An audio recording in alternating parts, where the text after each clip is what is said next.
Okay ji, after spur gear and bevel gear, now it is done for the helical gearing system, which is also sort of similar to the other two systems discussed before.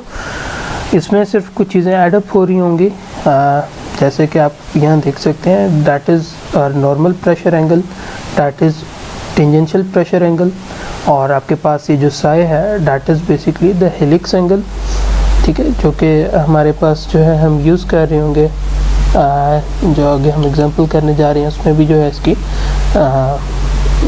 खैर use हो जाएगी। इसके साथ आपके सामने formulas हैं, 3 component इसमें बिल्कुल उसी तरह हैं। आपके पास रेडियल कंपोनेंट है, ठीक है, उसके बाद टेंजेंशियल कंपोनेंट है जिसको आप जो है ट्रांसमिटेड लोड भी कहते हैं। आपके पास एक्सियल कंपोनेंट है जिसको आप कि थर्स्ट लोड आप कह देंगे, जो थर्स्ट लोड बेसिकली आ रहा था वो बेसिकली इसमें आपके पास जो है एक्सियल लोड में आ रहा होता है। अगर आपने सिंपल हमने इसकी डेरिवेशन अगर आप देखते हैं तो आप यहाँ से देख सकते हैं कि आपके पास जो है ये आपके पास बेसिकली फोर्स एक्ट कर रही है।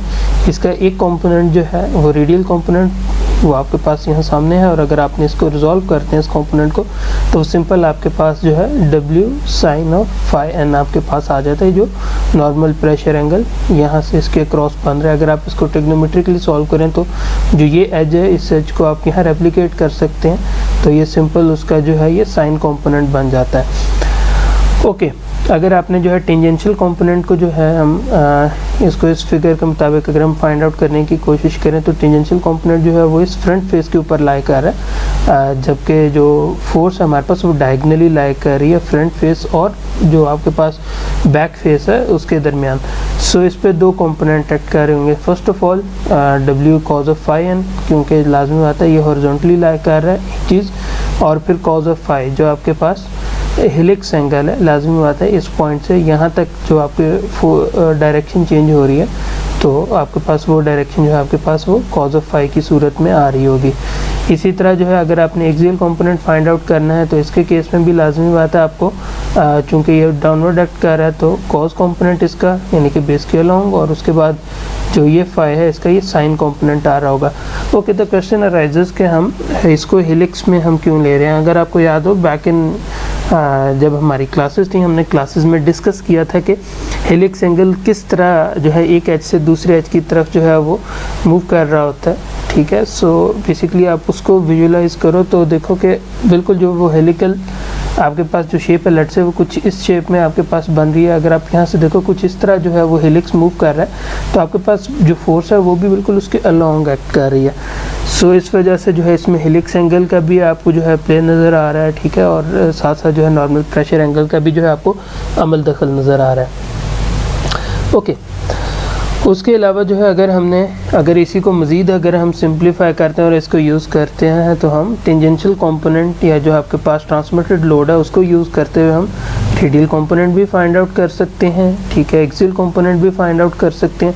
अगर आप इसको बिल्कुल सिंपल ये ट्रिग्नोमेट्री है कि आपके पास ये टेंजेंशियल कंपोनेंट है, ये आपके पास रेडियल कंपोनेंट है, ये इस पॉइंट को आप इधर भी रेप्लिकेट कर सकते हैं, तो सिंपल ये tan ऑफ फाई टी यानी कि बेसिकली जो टेंजेंशियल प्रेशर एंगल है, ठीक है, उसको आप सॉल्व कर लें, ठीक है, परपेंडिकुलर ओवर बेस, सिंपल जो है आपके पास ये फार्मूला है, ठीक है। इसी तरह एक्सियल कंपोनेंट को जो है लेट्स से अगर आपने करना है, ठीक है, सो उसमें भी आपके पास जो है यहाँ हेलिक्स एंगल का अमल दखल आ रहा होगा, ठीक है, और अगर आप इस पॉइंट को आप यहाँ रेप्लिकेट कर देते हैं इस पॉइंट पे, यहाँ लेट्स से आप रेप्लिकेट कर देते हैं इसको, ठीक है, तो ये टेंजेंशियल कंपोनेंट है, ये वो है आपके पास ट्रांसमिटेड लोड है, सॉरी टेंजेंशियल कंपोनेंट है, that is your axial component. अगर आप इसको सुपर इम्पोज कर लेते हैं उधर आपके पास जो है यहाँ आपके पास हेलिक्स एंगल मौजूद है, आप इसको रिप्लेस कर सकते हैं, और इसी को यूज़ करते हुए आप जो है हम एक्चुअल लोड भी हम फाइंड आउट कर सकते हैं। नॉर्मली आपके पास जो गिवन स्टेट ऑफ कंडीशंस होंगी उनमें क्या होगा कि आपके पास नॉर्मली ट्रांसमिटेड लोड आपको गिवन होगा और हमने उसके थ्रू हमने जो बाकी डिज़ाइड यानी कि जो कंपोनेंट्स हैं वो हमें गिवन होंगे और बाकी हमें डिज़ाइड फोर्सेस यानी कि हम उनके मुताबिक हम फाइंड आउट करेंगे, हमें कंस्ट्रेंट उसमें गिवन होंगे। तो इस तरह जो है ये सॉल्व होगा। बाकी इसको जो है हम इसको न्यूमेरिकल को सॉल्व करके देख लेते हैं, और अगर कोई क्वेरी होगी तो उसको भी हम आंसर कर देंगे। एग्जांपल है, ठीक है, इसको सॉल्व करके देखते हैं। An electric motor is running at 1800 revolution per minute और उसके अलावा जो है इसमें 18 टीथ जो हैं इसके हेलिकल पिनियन के हैं, 36 टीथ जो हैं वो गियर के हैं, और नॉर्मल प्रेशर एंगल हमें गिवन है 20 degree, helix angle 30 degree given है, और नॉर्मल मॉड्यूल हमें गिवन है 3 mm का, ठीक है। इसको यूज़ करते हुए हम टेंजेंशियल मॉड्यूल हम फाइंड आउट करेंगे और उसको हम आगे यूटिलाइज़ कर रहे होंगे। ओके, और इसमें जो है हमें हेले हैंड ऑफ हेलिक्स खैर हमें यहाँ नोन है, ठीक है। बाकी रोटेशन पता लग रही है शाफ्ट की किस डायरेक्शन में रोटेट कर रहा है, और इसके अलावा जो है we have to make a 3 dimension sketch of the motor shaft and pinion, और उसके अलावा जो है हमने बेरिंग रिएक्शंस हमने फाइंड आउट करने हैं पॉइंट ए पे और बी पे, और जो थर्स्ट लोड है that has to be taken out at A, यानी कि इसका मतलब ये है कि आपके पास जो पॉइंट ए पे जो बेरिंग एक्ट कर रहा है दैट इज़ थर्स्ट बेरिंग, ठीक है। यानी कि उसमें फिर तीनों फोर्सेस बेसिकली एक्ट कर रही होंगी और उनको जो है हम यहाँ कंसिडरेशन में लेके आएंगे। ओके जी, so coming on to the numerical is a bit different from the one in the book. जो बुक में है that is using the imperial units, whereas this version, the one being used in the presentation slide, that is based on the SI units. Okay जी, so start करते हैं। Okay, सबसे पहले जो है हम इसका ट्रांसवर्स प्रेशर एंगल हम फाइंड आउट करेंगे, ठीक है। अब हमारे पास जो है यहाँ नॉर्मल प्रेशर एंगल गिवन है और हमारे पास जो है यहाँ हेलिकल एंगल भी गिवन है। अच्छा, फार्मूला एक हम जो है अभी जो हमने स्लाइड्स देखी उसमें हम एक फार्मूला कवर करके आए थे, which was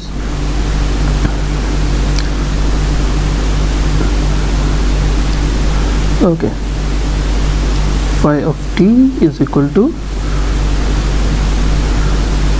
tan of phi n divided by cos of psi।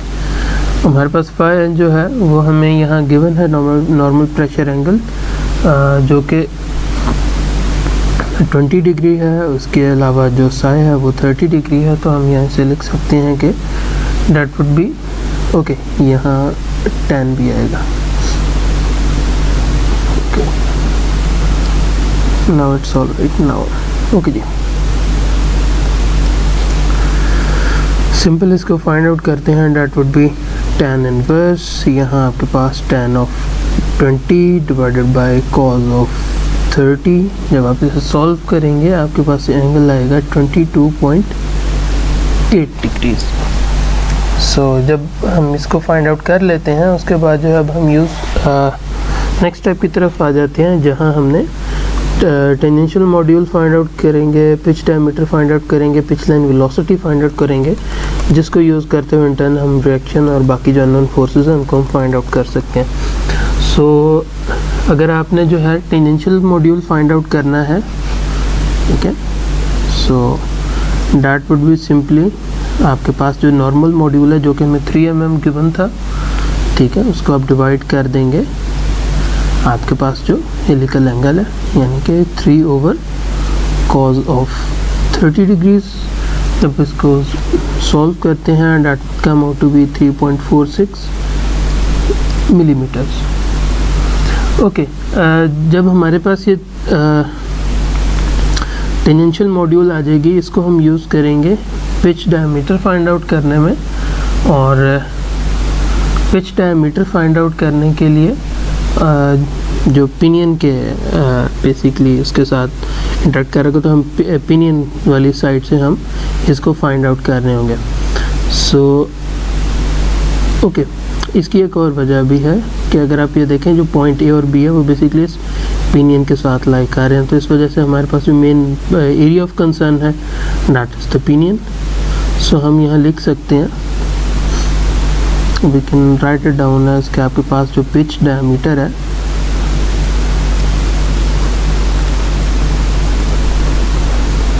that would be equal to dp, that would be equal to 18 teeth multiply by 3.46 mm जो कि मॉड्यूल है यानी कि मिलीमीटर पर टीथ। जब आप इसको मल्टीप्लाई करते हैं तो आपके पास पिच डायमीटर आ जाएगा, that would come out to be 62.8 3.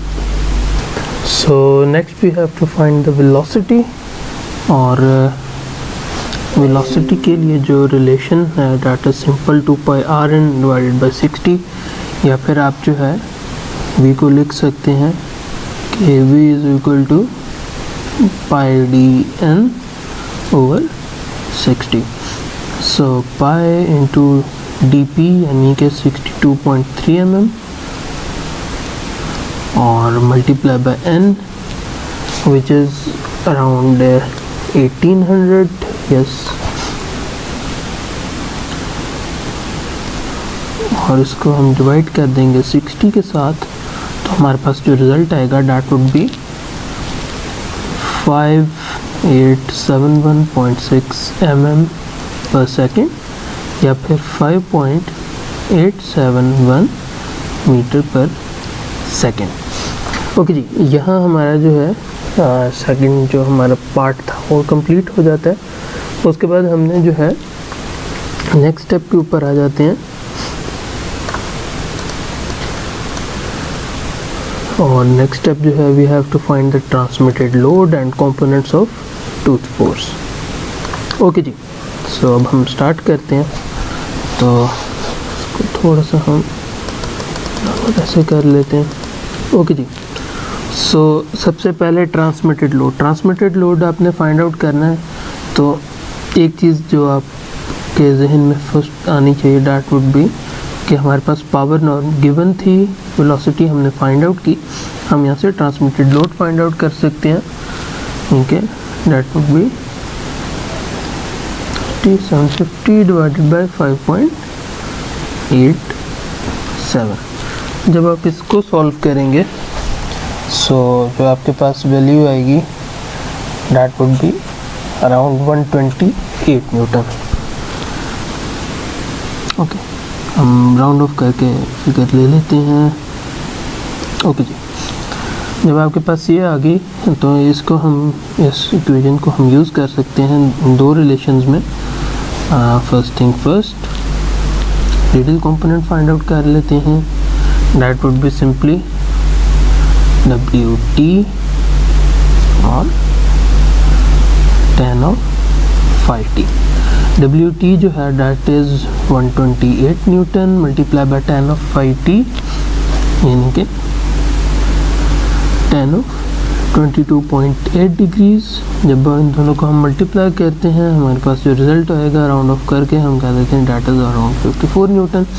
इसी तरह जो है जब हमने एक्सियल कंपोनेंट फाइंड आउट करना है दैट वुड बी WT और tan of psi। सो इसको हम लिख लेते हैं 128 multiply by tan of 30 degrees. जब इन दोनों को सॉल्व करेंगे तो राउंड ऑफ करके हमारे पास जो वैल्यू आएगी दैट वुड बी 74 न्यूटन। अभी तीनों कंपोनेंट्स फाइंड आउट हो गए हैं तो हम इससे ओवरऑल जो है हम लोड भी फाइंड आउट कर सकते हैं। That would B WT divided by cos of phi n to cos of psi। जब इसको हम सॉल्व करते हैं that would B 128 over cos of 20 degree into cos of 30 degree, और इवेंचुअली आपके पास जो आंसर आएगा दैट वुड बी 157 न्यूटन। हम जो है फ्री बॉडी डायग्राम को समझने की कोशिश करते हैं। यहाँ जो चीज़ आपने नोट करनी है वो ये है कि स्टार्टिंग ऑफ सबसे पहले जो है देखें जो पॉइंट ए है उसके ऊपर जो है आपके पास फोर्सेस लगनी थी, और हमने बात की थी कि जो है थ्रस्ट लोड वहाँ से हम ले रहे हैं। सो यहाँ आप देख सकते हैं कि आपके पास जो है एक्सियल फोर्स भी एग्जिस्ट कर रही है, ठीक है, आपके पास जो है रेडियल फोर्स भी एग्जिस्ट कर रही है, और आपके पास जो है टेंजेंशियल फोर्स जो है वो भी एग्जिस्ट कर रही है इस पॉइंट पे। इसी तरह फिर जो है इस पॉइंट ए से लेके हम 250 mm ट्रैवल करते हैं, और 250 mm ट्रैवल करने के बाद जो है हम देखते हैं कि पॉइंट बेरिंग बी है, और बेरिंग बी जो है वो थ्रस्ट लोड जो है उसको जो है एंटरटेन नहीं कर रहा है, जिसकी वजह से आप देख सकते हैं कि यहाँ थ्रस्ट लोड का कंपोनेंट जो है एग्जिस्ट नहीं करता। दरमियान में जो है आपके पास जो है काउंटर क्लॉकवाइज टॉर्क था जो कि आपको यहाँ भी आपको नज़र आ रहा है, और उसके बाद जो है हमारे पास जो है ये पिनियन गियर था। पिनियन गियर का हमने पिच सर्कल फाइंड आउट किया था, हमने डिस्कस किया था जब हमने गियर का नोमेनक्लेचर डिस्कस किया था कि आपके पास जो भी फोर्सेस एक्ट हैं जब गियर मैशअप होता है बेसिकली वो इमेजिनरी सर्कल जो बेसिकली जो दोनों पॉइंट्स दोनों गियर का इंटरसेक्ट हो रहा है that is pitch circle. So pitch circle तक जो है हमने अभी इसका डाया फाइंड आउट किया, तो ये फोर्सेस भी बेसिकली उस पिच सर्कल की पीक पॉइंट पे एक्ट कर रही होंगी। देखें अगर लेट से आपके पास ये पिच सर्कल है और आपके पास जो है ये पॉइंट है, यहाँ से ये डिस्टेंस r या फिर आप इसे कह सकते हैं कि d/2 इस पॉइंट पे जाके ये फोर्सेस एक्ट कर रही होंगी। तो अगर आप ये जो गियर है अगर आप ये देखें कि लेट से आप एज्यूम करेंगे इसका फ्रंट फेस है और ये इसका सेंटर है जो कि बेसिकली यहाँ शाफ्ट जो आपके पास यहाँ है और शाफ्ट आपके पास ये इस पॉइंट पे है। So that is the distance r या फिर d/2। सो आप देख सकते हैं कि इस पॉइंट से 75 mm के डिस्टेंस पे और d/2 अब जाके आप यहाँ देख सकते हैं कि आपके पास ये तीन फोर्सेस आ रही हैं।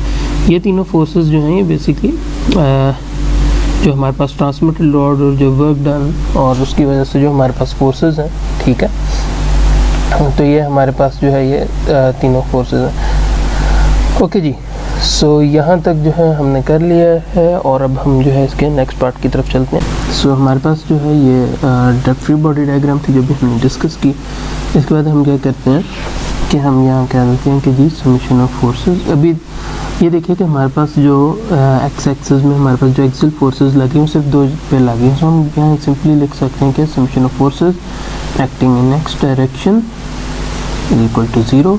इसका मतलब है कि आपके पास जो F of X A minus W A is equal to 0, इनके दोनों की डायरेक्शन अपोजिट है। सो हम यहाँ कह सकते हैं कि F of A X is equal to W A is equal to 74 newton. Okay जी, ये तो हो गया एक काम। उसके बाद हम क्या करते हैं, हम आ जाते हैं मोमेंट्स पे और हम मोमेंट ले लेते हैं, ठीक है जी, मोमेंट एट पॉइंट ए और अक्रॉस z एक्सेस। सो इससे क्या होगा कि हमारे पास जो z कंपोनेंट की जो फोर्सेस हैं, ठीक है, जिनमें आपके पास ये फोर्स है, ये फोर्स है, ये नलिफाई हो जाएंगी और लाजमी बात है ये पॉइंट ए की तमाम फोर्सेस जो हैं वो तो नलिफाई साथ होंगी ही। सो हम यहाँ लिख सकते हैं moments A is equal to 0 और यहाँ मैं एक्स यहाँ z लिख देता हूँ।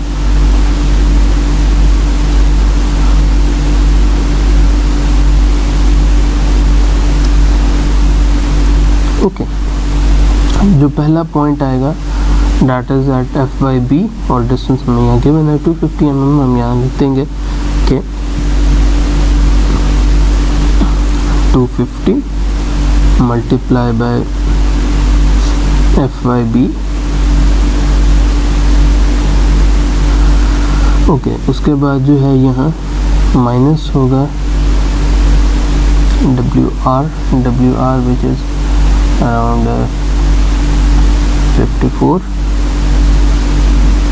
और डिस्टेंस ये हो जाएगा 250 प्लस 75 यानी कि 325 plus W A which is 74 Newton. So 74 multiply by d/2 यानी कि 62.3 डिवाइडेड बाय 2। जब हम इसको सॉल्व करेंगे हम हमारे पास जो फाइनल एक्सप्रेशन है, हमारे पास जो फाइनल वैल्यू आएगी that would be F I B is equal to 61 newton. Okay, जब हमारे पास ये फाइंड आउट हो जाता है सो हम यहाँ लिख सकते हैं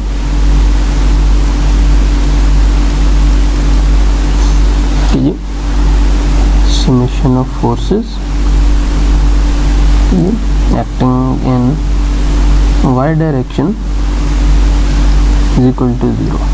हमारे पास y डायरेक्शन में कौन कौन सी फोर्सेस हैं, एक हमारे पास जो है एफ ए पे है, एफ ए वाई, ठीक है, एक हमारे पास फोर्सेस हैं एफ पी पे, एफ पी वाई, और थर्ड जो हमारे पास फोर्स है दैट इज रेडियल फोर्स जो कि हमारे पास डाउनवर्ड एक्ट कर रही है, ठीक है। FIB भी अपवर्ड एक्ट कर रही है, ठीक है, और हमारे पास जो FYE है वो डाउनवर्ड एक्ट कर रही है, तो उसके साइन हमें चेंज करने पड़ेंगे। ओके जी, सो यहाँ नेगेटिव साइन आ जाएगा, यहाँ पॉजिटिव साइन आ जाएगा, -WR इज इक्वल टू 0। सो हम यहाँ लिख सकते हैं कि आपके पास जो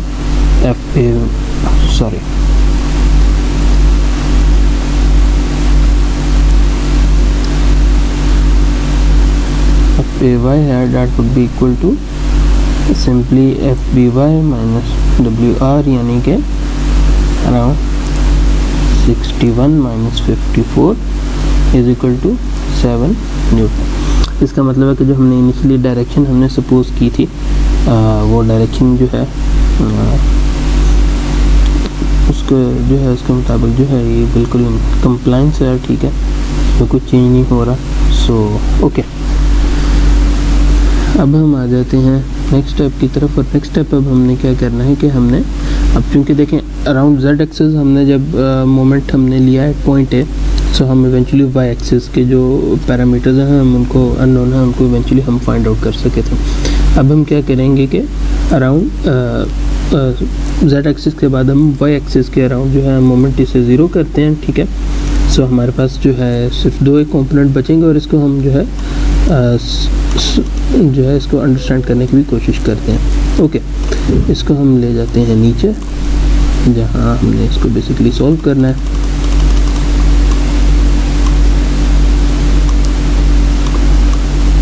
okay ji,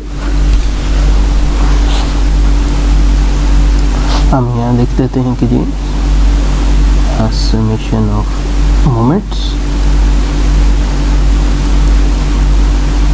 acting at A in y direction is equal to 0। सबसे पहले जो है आपके पास ये FPZ आएगा और ये डिस्टेंस हमें 250 नोन है, ठीक है। सो हम यहाँ लिख सकते हैं कि 250 इंटू FBZ, उसके बाद बाय चूँकि 0 होगा इस केस में, और उसके बाद जो सेकंड कॉम्पोनेंट है डैट वुड बी आपके पास दिस फोर्स, ठीक है, जो कि अभी यहाँ नेगेटिव में आ रही होगी, डैट वुड बी -325 जो कि डिस्टेंस है, मोमेंट आर्म है, मल्टीप्लाई बाय 128 जो कि आपके पास टेंजेंशियल फोर्स है, इज इक्वल टू 0। ओके, तो क्वेश्चन अराइजेस कि आपके पास जो है ये एक्सियल फोर्स क्यों नहीं आ रही, ठीक है। इसको अंडरस्टैंड करने की कोशिश ऐसे करें कि हमारे पास जो है लेट्स से हमारे पास एक ये क्यूब है और ये क्यूब बना लेते हैं, ठीक है। ओके, सो मज़ीद अंडरस्टैंडिंग के लिए हम कहते हैं कि जी आपके पास ये जो लाइन है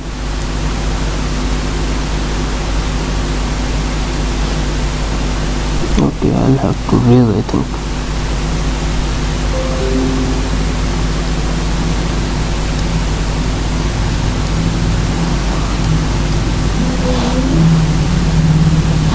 ओके जी, मैं कह देता हूँ कि जी that is my Y axis, this is my X axis, ठीक है।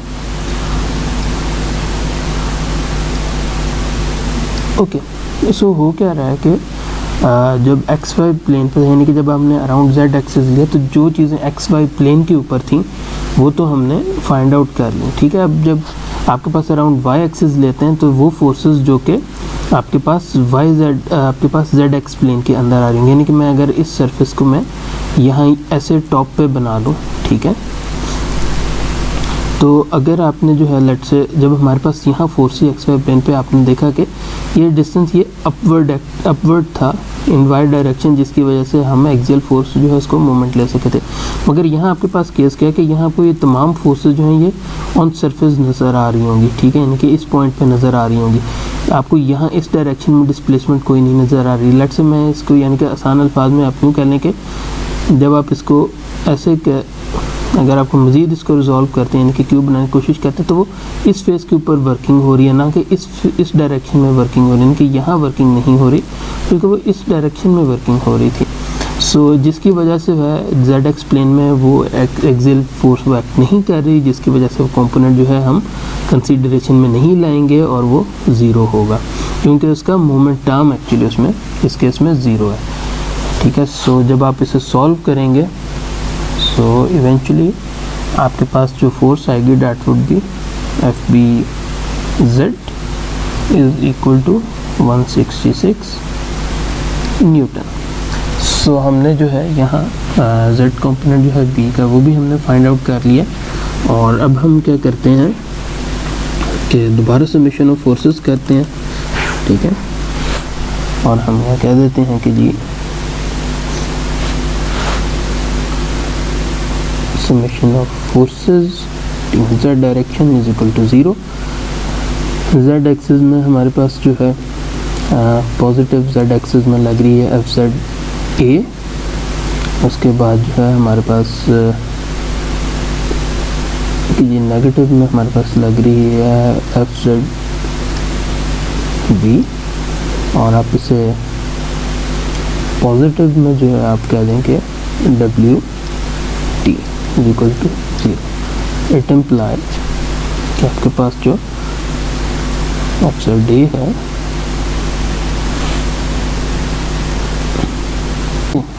So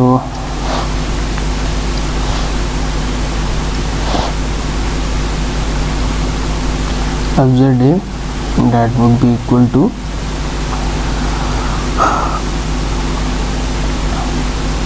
F Z B minus W T. So जब आप इसको सॉल्व करने की कोशिश करते हैं तो एफ जेड बी अभी हमने यहाँ निकाला 166 न्यूटन, ठीक है। और हमारे पास जो यहाँ कंपोनेंट है, ठीक है, that was around W T 128 Newton, so minus 128 Newton. तो जब आप इन दोनों को सॉल्व करते हैं तो हम यहाँ लिख सकते हैं कि आपके पास जो एफ जेड ए है that is equal to 38 newton. So यहाँ जो है हमने अब ये फोर्सेस निकाल ली हैं, ठीक है, और इसी को हम यूज़ करते हैं और हम यहाँ से ये टॉर्क भी फाइंड आउट करने की कोशिश करेंगे। अब चूँकि हमारे पास जो है ट्रांसमिटेड लोड हमारे पास मौजूद है, ठीक है, हमारे पास वो हमारे पास पिच रेडियस मौजूद है, सो हम इसको यूटिलाइज करेंगे और हम यहाँ लिख सकते हैं कि torque is equal to W T यानी कि ट्रांसमिटेड लोड, और मोमेंट आर्म यानी कि डी पी बाई 2, कि ये आपके पास जो फोर्सेस हैं that would become 128 multiply by 63.2 divided by 2। जब आप इसको सॉल्व करोगे तो आपके पास ये आएगा 3982 न्यूटन मिलीमीटर। सो अब हम जो है इसको देखते हैं, अगर इसी न्यूमेरिकल को हम थ्रू वेक्टर जो हम सॉल्व करके देखें सो ये कैसे सॉल्व होगा। सबसे पहले जो है वेक्टर के लिए ज़रूरी है कि हमें जो डिस्टेंसेस हैं वो हमने निकालने हैं, मोमेंट आर्म हमने जो पोजीशन वेक्टर्स हमने निकालने हैं। तो अगर पॉइंट ए के क्रॉस मोमेंट लें तो सबसे पहले जो है हमें पॉइंट बी का डिस्टेंस चाहिए, ठीक है, यानी कि हम उसे आर बी कह देते हैं। R B that would be 250 I, और इसी तरह जो है अगर आपने पोजीशन वेक्टर सी का निकालना है डैट वुड बी 325 आई, यानी कि 250 प्लस 75, और यहाँ प्लस करेंगे 63.2 डिवाइडेड बाई 2 यानी कि 31.5 और जे। सो ये दो हमारे पास जो है पोजीशन वेक्टर्स आ गए हैं। अब हम इसको यूज़ कर सकते हैं कि summation of moments at point A is equal to 0। Okay, so सबसे पहले जो है हम बी की बात कर लेते हैं कि हमारे पास एफ बी और एफ पी के साथ मल्टीप्लाई होगा, सॉरी यहाँ R P cross F P,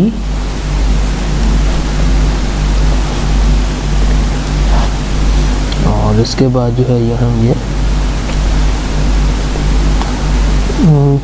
plus कर देते हैं फिल vector plus R C cross F C, नहीं यहाँ डब्ल्यू हो गया,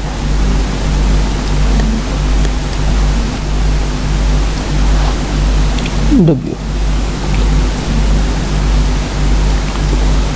ओके जी, सो हम यहाँ लिख सकते हैं कि आपके पास जो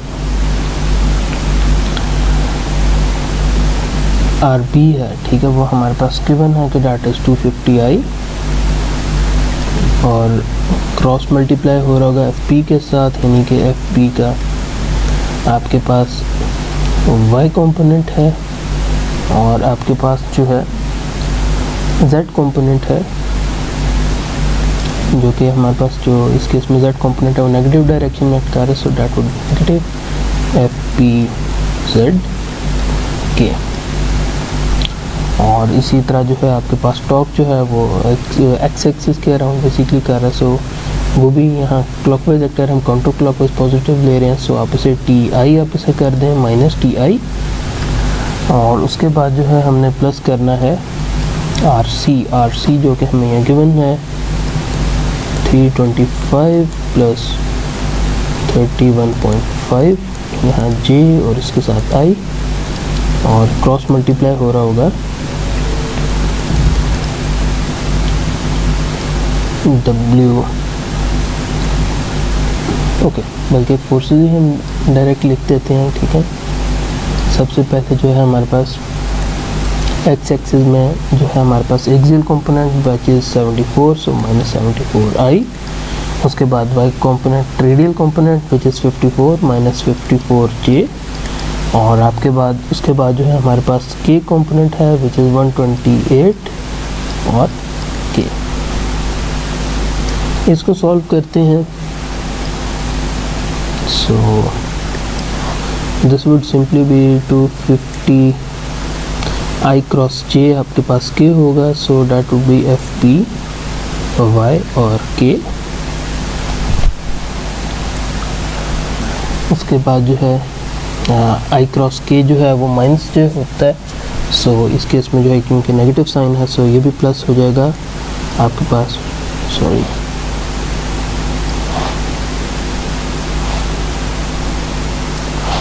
प्लस 250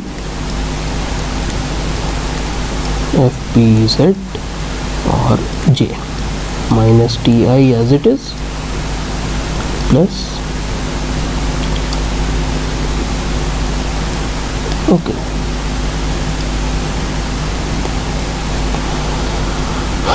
सबसे पहले 325 इंटू 74 आई क्रॉस आई 0 होगा, उसके बाद 325 इंटू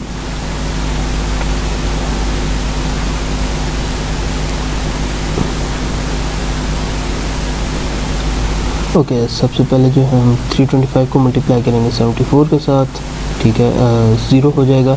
उसके बाद 325 को हम 54 के साथ आई क्रॉस जे जो कि हमारे पास के बनेगा, और इसको जो है हम यहाँ कैलकुलेट कर लेते हैं।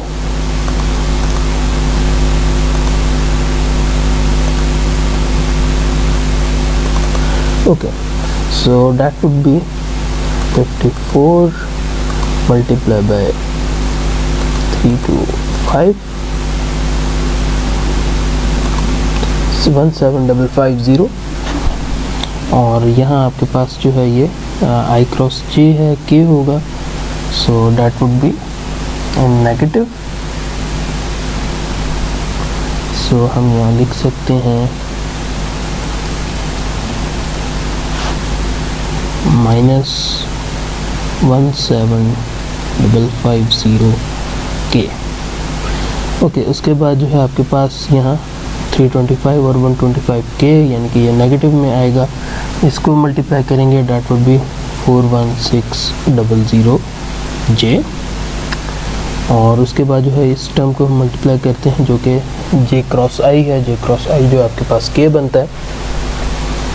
और चूंकि ये जो है आपके पास ये नेगेटिव साइन है, ठीक है, सो एंड पे पॉजिटिव हो जाएगा, सो that would B 74 multiply by 31.5 2331।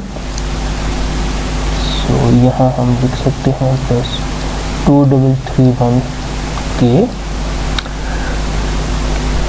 और इसके अलावा जो है हमारे पास जो J क्रॉस J 0 हो जाएगा और J क्रॉस K हमारे पास होगा। J क्रॉस K जो है हमारे पास वो I बनेगा। So that would B 31.5 multiply by 128 which is 4032। सो हम यहाँ लिख सकते हैं प्लस 4032 I। सो जब हम इसको सॉल्व करेंगे, इसको नॉर्मलाइज करते हैं, तो हमारे पास जो है ये 3 अननोन इस इक्वेशन में बनेंगे।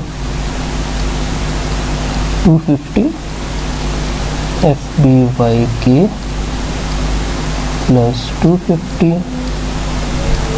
FBZJ माइनस TI,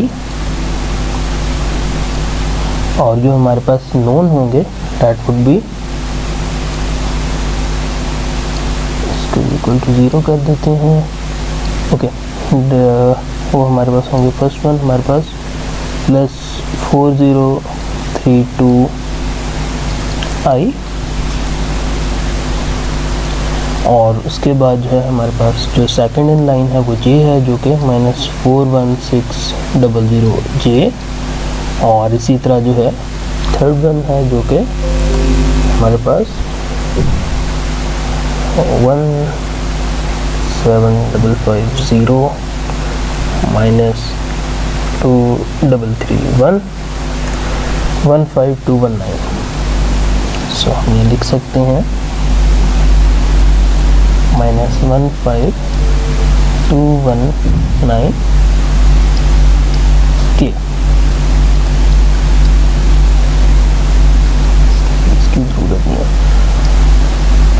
ओके, ये हमारे पास आ गया। अब हमने क्या करना है, अब हमने सिंपली, हमारे पास ये सिंपल नोन है, हम यहाँ इसको फाइंड आउट कर सकते हैं। हम कह सकते हैं from above equation TI is equal to, क्योंकि माइनस TI और 4032I is equal to 4032I। ठीक है, इसमें से आपको जो है ये क्योंकि ये जो वैल्यू है ये आपके पास होगी न्यूटन मिलीमीटर में। सो इसको जब आप कहना कि आप कन्वर्ट कर दें, न्यूटन मीटर में कन्वर्ट कर दें, या फिर आप इसे लिख सकते हैं कि ये 4.03 किलो न्यूटन मिलीमीटर है। ठीक है, आप इसे फिर कैसे लिखते हैं एक चीज़। उसके बाद जो है जो सेकंड कंपोनेंट है हमारे पास यहाँ अननोन है। ठीक है, दैट इज़ FBY, और यहाँ हमारे पास जो K में कंपोनेंट है दैट इज़ माइनस 15219, जो कि उधर जाके आपके पास 15219 हो जाएगा। डिवाइड करेंगे 250 के साथ, आपके पास जो रिज़ल्ट बचेगा that would B, Y component को जब हम करेंगे वो 61 न्यूटन आएगा। ठीक है, कि यहाँ भी K होगा, ये भी K होगा, ये कैंसिल आउट हो जाएंगे। इसी तरह जो है जो आपके पास FBZ है जो कि J कंपोनेंट जो कि 41600 था, so that would B 41600J divide by 250 और साथ J, यानी जब कैंसिल आउट होंगे तो आपके पास जो फाइनल रिजल्ट होगा that would B 166 Newton. Okay, जब आपके पास ये आ जाता है, सो हमारे पास अब जो अननोन है, ठीक है, वो हमारे पास बच गया आपके पास पॉइंट A। ठीक है, और पॉइंट A के लिए जो है हम यहाँ लिख सकते हैं कि FA इज इक्वल टू, यानी कि summation of forces equal to 0। लिख सकते हैं कि FA plus FB plus W is equal to 0, या फिर FA is equal to minus FB minus W। या फिर इसको मज़ीद जो है या फिर अगर हम इसे इसका सिंपल इसका रिजल्ट लिख लेते हैं, जो फाइनल रिजल्ट आपके पास आएगा that would B 74I minus 7J plus 38K, और लाजमत इसके यूनिट्स हैं न्यूटन। सो इस तरह जो है हमारे न्यूमेरिकल कंप्लीट होता है।